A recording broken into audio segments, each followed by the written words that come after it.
Selamat datang kembali wahai para pemuda kesayangan Bude Yanti. Saat ini Bapak Yanto akan kembali melanjutkan sebuah cerita tentang perjalanan Babang Tamfan Xiaoyan dalam mencari sayur jengkol. Saat ini kita akan kembali diperlihatkan dengan Xiaoyan yang pada saat ini benar-benar telah menghancurkan Kaisar Darah.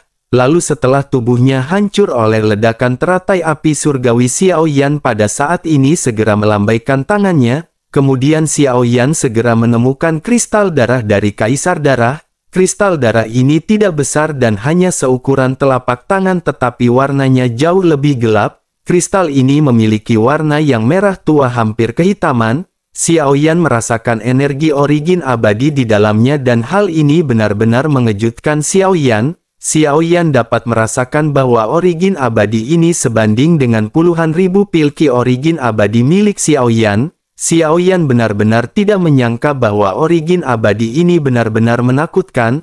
Xiaoyan pun menghela nafas dan di sisi lain pada saat ini monster darah bintang 8 juga masih dalam jumlah yang besar, tetapi mereka masih dalam kondisi pembantaian. Xiaoyan pada saat ini hanya menatap ke arah semua orang yang masih bersemangat untuk membantai monster darah. Sementara itu pada saat yang sama di alam Dewa Darah yang berjarak ratusan tahun dari benua Dodi, sosok Xiaoyan yang berbicara pada saat ini telah tertampil di sebuah bola kristal. Pada saat ini lahir benar-benar berwarna gelap dan pria berbaju hitam yang berdiri di depan layar pada saat ini berteriak marah. Dirinya berkata, berani-beraninya seseorang di benua Dodi merajalela. Segera kirim seseorang ke benua Dodi karena dunia ini terlalu lama sunyi dan sudah saatnya untuk mengurusnya. Menanggapi hal tersebut, salah seorang lain pada saat ini segera berkata bahwa itu hanyalah seorang dosian yang baru saja menerobos. Mereka tidak perlu mengkhawatirkannya dan mengapa mereka harus repot-repot berperang. Sosok yang pertama kali berbicara pada saat ini masih dengan ada marah segera berkata bahwa makhluk ini benar-benar harus dihukum. Menanggapi hal tersebut, sosok lain segera berbicara tanpa daya kepada sosok yang pada saat ini benar-benar terlihat marah bernama Kaisar Bawang. Dirinya berkata bahwa alam Dewa Darah mereka mengkhawatirkan aliansi Dosian karena mereka telah membunuh terlalu banyak alam bawah sebelumnya. Oleh karena itu aliansi Dosian langsung turun tangan dan mendenda banyak sumber daya dari klan mereka. Dalam kontes 10.000 alam,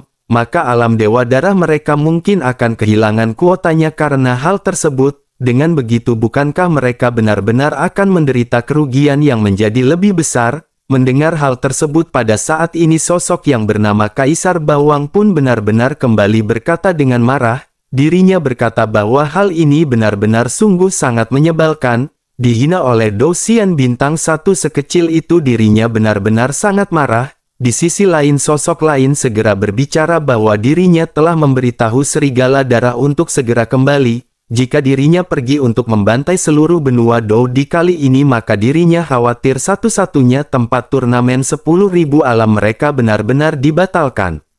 Jika hal itu benar-benar terjadi, bahkan dengan kehidupan dari Serigala Darah hal itu tidak akan cukup untuk menebusnya. Mendengar hal tersebut Kaisar Bawang pun pada saat ini menganggukkan kelapanya. Dirinya lanjut berkata bahwa dirinya juga telah mendengar Pangeran Ketiga juga telah dibawa oleh Serigala Darah. Jika Tuan Penguasa tahu, maka Serigala Darah ini benar-benar tidak akan bisa bertahan untuk hidup. Jika benar-benar tidak ada cara untuk menghentikannya dengan adanya Pangeran Ketiga, maka Serigala Darah seharusnya bisa menyelamatkan nyawanya. Tetapi jika kuota untuk turnamen 10.000 alam dibatalkan bahkan dengan menggunakan Pangeran Ketiga, mungkin Pangeran Ketiga tidak akan dapat untuk melindungi Serigala Darah. Turnamen 10.000 alam benar-benar akan segera dilaksanakan dan Serigala Darah seharusnya bisa berpartisipasi. Dirinya harusnya menggunakan hal ini untuk meningkatkan kekuatannya sendiri. Alam Dewa Darah baru saja memasuki kelas menengah dan meskipun ada banyak Dosian, lalu kebanyakan dari mereka hanyalah Dosian bintang 1, ada jauh lebih sedikit Dosian bintang 2 dan mereka pada saat ini memiliki sebuah peluang. Menanggapi hal tersebut sosok lainnya juga pada saat ini menganalisis hal tersebut. Sosoknya lanjut menjelaskan bahwa kontes 10.000 alam hanya memungkinkan mereka yang berusia di bawah 10.000 tahun untuk berpartisipasi. mereka yang berusia di atas 10.000 tahun tidak diizinkan untuk mengikutinya. Tidak banyak orang yang telah mencapai tingkat Dousian dalam 10.000 tahun dan hanya ada segelintir Dousian bintang 2 dalam 10.000 tahun, sehingga dengan begitu bukanlah tidak mungkin bagi mereka pada saat ini untuk memperoleh kemenangan. Mendengar hal tersebut Kaisar Bawang pun menghela nafas dan pada saat ini melemaskan lengannya. Dirinya pada akhirnya segera berkata bahwa mereka harus meninggalkannya sendiri. Jika dirinya benar-benar ingin menghancurkan benua Doudi maka sudah terlambat bagi mereka untuk ikut campur tangan. Mereka hanya bisa berharap aliansi Dousian tidak akan menyadarinya untuk sementara waktu. Sementara itu di sisi lain setelah membunuh Kaisar Darah Xiaoyan pada saat ini masih memiliki beberapa belenggu di hatinya. Sekarang jika alam Dewa Darah benar-benar menyerang maka Xiaoyan tidak akan bisa menahan sama sekali. Tetapi Xiaoyan pada saat ini memiliki pemikiran lain, karena berdasarkan apa yang disebutkan oleh Kaisar Darah sebelum kematiannya, maka sepertinya alam Dewa Darah tidak akan repot-repot untuk datang ke benua Doudi hanya dengan seorang Dousian seperti Xiaoyan. Tetapi meskipun begitu Xiaoyan pada saat ini benar-benar harus meningkatkan kekuatannya dan bersiap untuk berhadapan dengan mereka. Xiaoyan pada akhirnya menghela nafas dan pada saat ini segera melihat ke sekeliling. Lalu pada saat ini pertempuran masih berlangsung dan jumlah dari monster darah bintang 8 masih sangat banyak. Dan pada akhirnya Xiaoyan pun segera melambaikan lengannya dan Xiaoyan langsung menghancurkan banyak monster darah bintang 8. Pada akhirnya dengan beberapa lambaian tangan pada saat ini monster darah bintang 8 semuanya benar-benar dihancurkan. Xiaoyan juga pada saat ini menarik banyak kristal darah dari monster-monster yang ada. Meskipun origin Qi di dalam kristal darah ini relatif kecil tetapi Xiaoyan pada saat ini menyadari bahwa hal itu masih berguna. Setelah pertempuran terakhir pada saat ini semua orang hanya bisa menatap ke arah Xiaoyan dan ternganga-nganga. Mereka pada saat ini bisa merasakan kekuatan Xiaoyan yang benar-benar di luar nalar. Lalu banyak perbincangan pada saat ini terjadi melihat kekuatan Xiaoyan yang mampu menghancurkan banyak monster dari bintang 8 hanya dengan satu lambaian tangan. Orang-orang dari klan naga pada saat ini bergumam membawa orang ini sangat kuat dan bahkan mungkin lebih kuat dari ketua. Orang ini benar-benar cukup kuat karena bahkan dirinya benar-benar bisa mengalahkan Kaisar Darah. Bahkan Kaisar Naga dari klan mereka pada saat sebelumnya benar-benar tidak bisa bersaing dan telah terluka oleh Kaisar Darah. Mendengar perbincangan ini Ziyan si bocil Luknut pada saat ini sedikit emosi dan segera berteriak kepada mereka. Dirinya berkata apakah menurut mereka orang ini cukup kuat? Orang ini disebut dengan jenius dan dirinya berasal dari benua yang sama dengan Ziyan. Namanya adalah Xiaoyan dan siapakah di antara mereka yang mengaku seorang jenius? Mari mereka melihat apakah jenius di antara mereka bisa dibandingkan dengan Xiaoyan. Mendengar hal tersebut seketika semua orang dipenuhi dengan keterkejutan tetapi mereka hanya bisa terdiam. Mereka merasa kaget karena memang mereka menyadari bahwa sosok Xiaoyan ini masih muda. Tetapi Xiaoyan pada saat ini benar-benar memiliki kekuatan yang bahkan sepertinya lebih kuat jika dibandingkan dengan Kaisar Naga. Mereka pada saat ini bertanya-tanya mungkinkah Xiaoyan juga telah mencapai tingkat Dousian. Sementara itu Kaisar Naga pada saat ini perlahan datang ke sisi Xiaoyan dan merasakan aura di tubuh Xiaoyan. Kaisar Naga merasakan tekanan yang kuat sementara Xiaoyan tidak melepaskan kekuatannya. Tekanan seperti itu sebenarnya terungkap secara alami dan benar-benar keluar tanpa disengaja. Xiaoyan juga secara alami merasakan kedatangan dari Kaisar Naga. Kaisar Naga juga memainkan peranan penting ketika membantu Xiaoyan untuk menerobos ke tingkat Dousian.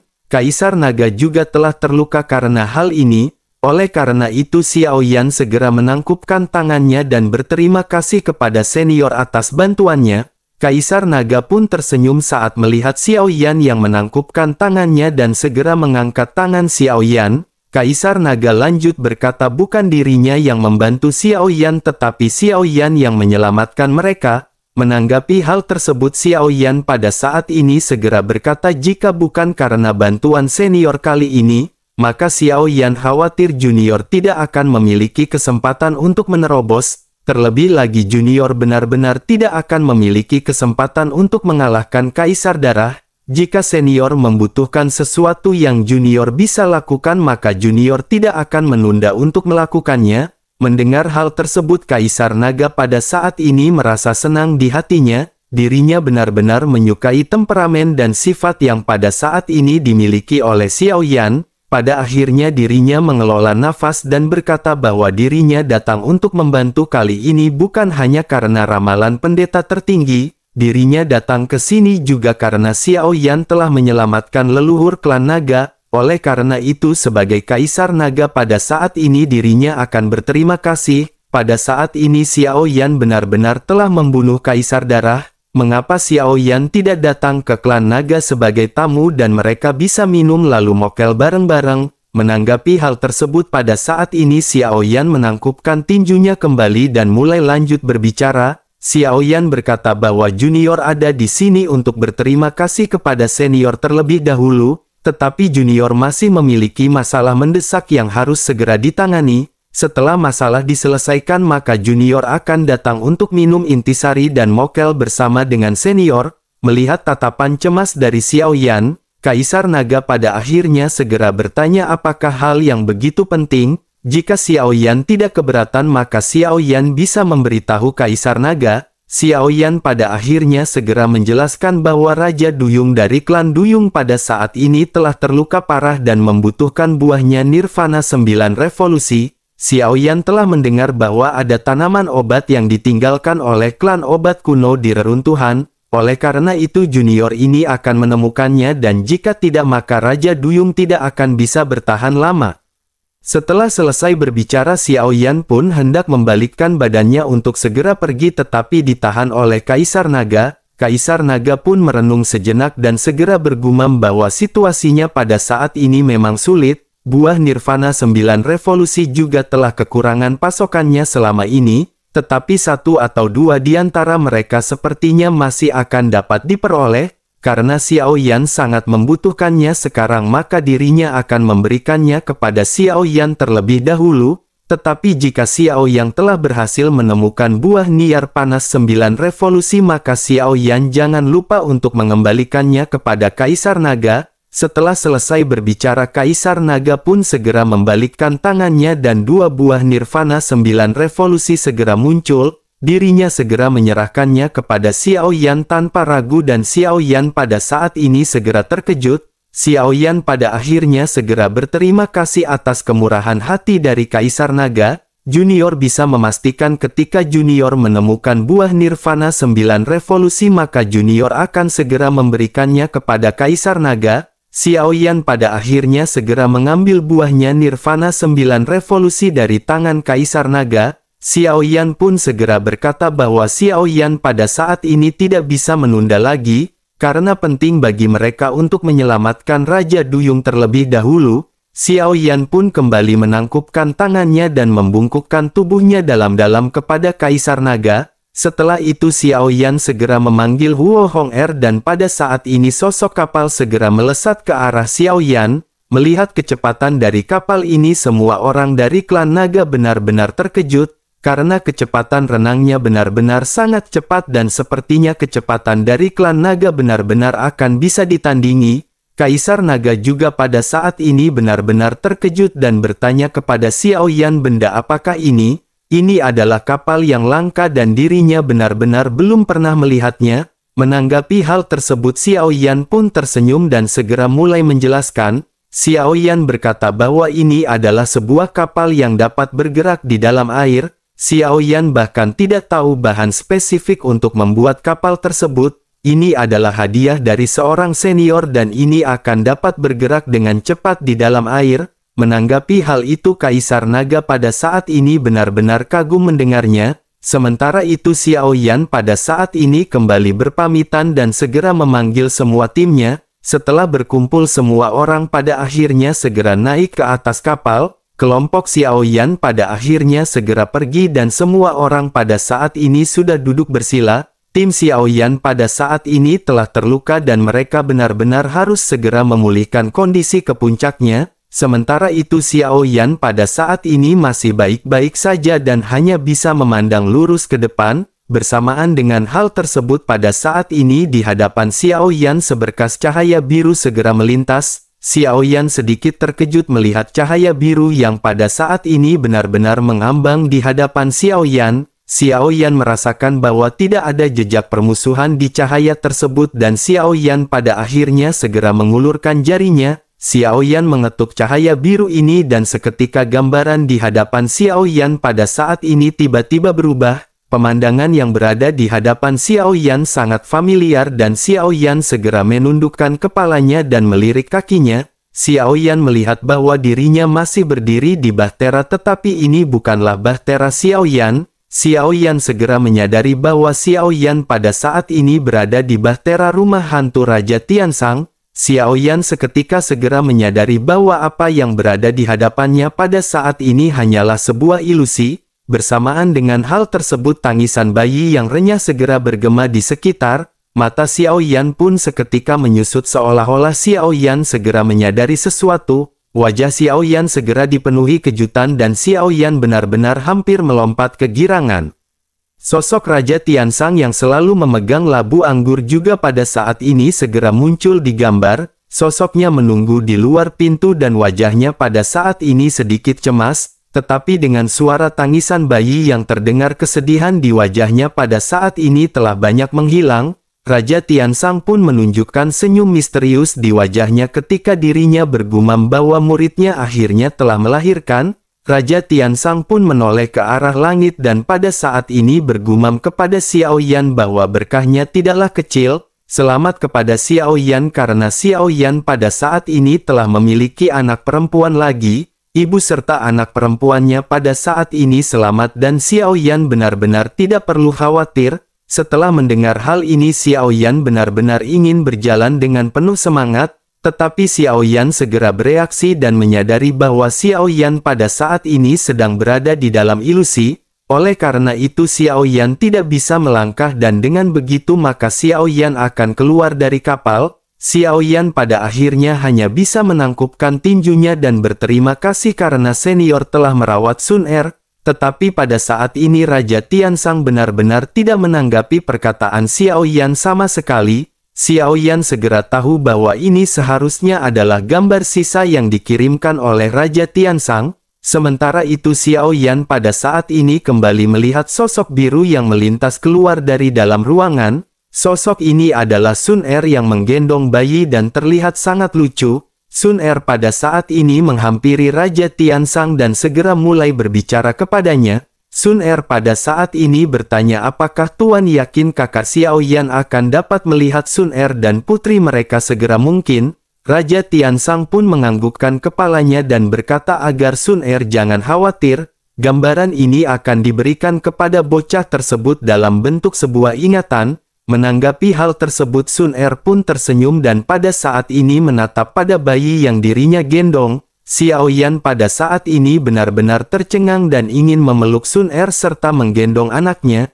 Hidung Xiao Yan terasa pedih dan Xiao Yan pada saat ini tanpa sadar meneteskan air mata. Xiao Yan pun segera meminta maaf kepada Sun Er karena Xiao Yan pada saat ini tidak bisa menemaninya. Sementara itu Sun Er pada saat ini secara alami tidak mendengar apa yang dikatakan oleh Xiao Yan. Sun Er pada saat ini segera bergumam bahwa dirinya sangat menyesal karena Sun Er memutuskan sendiri untuk menamai putri kecil mereka. Sun Er pada saat ini memberi nama putri mereka dengan sebutan Xiao Yueli. Xiao Yan sedikit mengangguk mendengar apa yang pada saat ini dikatakan oleh Sun Er. Xiao Yan tanpa sadar bergumam bahwa itu adalah nama yang sangat bagus. Xiao Yan merasakan seolah-olah pada saat ini Xiao Yan sedang berbicara kepada Sun Er. Bersamaan dengan hal tersebut pada saat ini gambaran di hadapan Xiao Yan kembali berubah, yang dimana gadis kecil itu sudah berusia lebih dari 1 tahun dan dirinya belajar berjalan serta mengoceh kapan saja. Sun Er tidak punya pilihan lain selain mengikuti gadis kecil tersebut di belakangnya. Lalu player terus berubah dan Xiao Yan hampir menyaksikan pertumbuhan dari Yueli. Dalam sekejap mata Yueli sudah berusia 12 tahun tetapi Xiao Yueli di dalam gambar ditutupi perban putih. pada saat ini hanya matanya yang terlihat dan dirinya pada saat ini sedang duduk di atas sabit ungu hitam. Yu Weili terus bermain-main bersama dengan Rana Tiansang dan Sun Er sepanjang waktu. Melihat hal ini kesedihan pun segera melanda hati Xiao Yan karena Xiao Yan tidak bisa berada di samping mereka. Tetapi pada saat yang bersamaan Xiao Yan segera menyadari bahwa Sun Er telah menerobos ke Dou di bintang 8. Hal ini benar-benar sangat mengejutkan Xiao Yan dan Xiao Yan pada saat ini hanya bisa menghela nafas. Sementara itu sosok Sun Er pada saat ini tersenyum cerah seolah-olah sedang menatap ke arah Xiao Yan. Sun Er segera berkata bahwa dirinya telah berkultivasi menjadi bintang 8 Dodi, sehingga dengan begitu sepertinya Sun Er tidak akan banyak merepotkan kakak Xiao Yan di masa depan. Sementara itu perban di tubuh Yu Weili pada saat ini bukan karena cedera. Raja Tiansang mengatakan bahwa ada darah suci di tubuh Yu Weili dan itu harus disegel. Jika tidak maka Yu Weili akan benar-benar berada di dalam bahaya, dan hanya ketika kekuatan Yu Weili mencapai level yang bisa mengendalikan darah dewa maka perbannya akan bisa dilepas. Oleh karena itu kakak Xiao Yan pada saat ini tidak perlu khawatir, Yu Weili sudah tumbuh berusia 12 tahun dan kekuatannya pada saat ini telah mencapai bintang 8 Dodi. Ekspresi Xiao Yan pada saat ini benar-benar terdiam setelah mendengar apa yang dikatakan oleh Sun Er. Xiao Yan pada saat ini bertanya-tanya apakah yang telah Xiao Yan lakukan. Anaknya pada saat ini benar-benar telah mencapai bintang 8 Dodi pada usia 12 tahun. Bukankah dengan begitu maka anak-anak Xiao Yan benar-benar memiliki kemampuan yang lebih keterlaluan jika dibandingkan dengan Xiao Yan? Bukankah anak ini benar-benar dilahirkan untuk menjadi seorang jenius yang sangat kuat? Bersamaan dengan hal tersebut pada saat ini gambaran di hadapan Xiao Yan kembali berubah. Pada saat ini Yu Weili sudah berusia 18 tahun dan perban di tubuhnya tidak bisa lagi menyembunyikan sosok ramping Xiao Yu Weili. Dirinya memiliki rambut merah muda panjang dan terlihat sedikit lucu. Xiao Yan pada saat ini sedikit mengerutkan kening karena Xiao Yan dan Sun Er keduanya adalah manusia asli. Tetapi mengapa pada saat ini Xiao Yu Weili memiliki rambut merah muda yang panjang? Xiao Yan tidak menyadarinya ketika Xiao Yu Weili masih muda tetapi semakin dirinya bertambah usia, rambutnya pada saat ini semakin jelas memiliki warna yang berbeda. Xiao Yan pada akhirnya menghela nafas dan bersamaan dengan hal tersebut pada saat ini Xiao Yu Weili sedang berbincang-bincang dengan Sun Er. Xiao Yu Weili bertanya kepada Sun Er apakah ayahnya terlihat tampan, orang seperti apakah ayahnya dan apakah ayahnya hebat, di manakah pada saat ini ayahnya berada dan mengapa dirinya tidak datang menemui mereka. Begitu Xiao Yu Weili menanyakan mengenai Xiao Yan pada saat ini Sun Er segera teringat sosok Xiao Yan. Meskipun pada saat ini mereka sudah menua tetapi Sun Er masih tersipu ketika membayangkan sosok Xiao Yan. Pada akhirnya Sun Er pun segera menjelaskan mengenai Xiao Yan kepada Xiao Yu Weili. Setelah selesai menjelaskan Xiao Yu Weili pada saat ini sedikit terdiam sebelum akhirnya mengangguk. Sun Er pun segera memerintahkan Xiao Yu Weili untuk segera melanjutkan pelatihan. Setelah itu Sun Er bergumam seolah-olah sedang berbicara kepada Xiao Yan. Sun Er berkata bahwa dirinya hanya bisa mengirim pesan sampai di tahap ini. Mereka akan pergi ke tempat yang jauh tetapi kakak Xiao Yan tidak perlu khawatir, karena semuanya akan baik-baik saja dengan adanya guru di sini. Sun Er pun tersipu malu dan tersenyum seolah-olah dirinya pada saat kali ini sedang berbicara dengan Xiao Yan. Dirinya pun segera membuat isyarat ciuman dan gambar di hadapan Xiao Yan pada saat ini seketika menghilang. Lalu tiba-tiba lingkungan sekitar segera kembali ke penampilan sebelumnya. Semua orang pada saat ini masih berada di atas kapal. Pada saat ini Xiao Yan benar-benar terkejut dengan apa yang dilihat Xiao Yan di hadapannya. Semua orang pada saat ini berkumpul dan menatap ke arah Xiao Yan dengan mata dipenuhi keheranan. Ekspresi semua orang benar-benar aneh dan Xiao Yan pada saat ini benar-benar kaget sehingga tanpa sadar mundur. Xiao Yan pada akhirnya segera bertanya dengan heran apa yang pada saat ini mereka lakukan. Menanggapi hal tersebut King Mu'er berkata dengan marah seharusnya mereka yang bertanya apa yang Xiao Yan lakukan.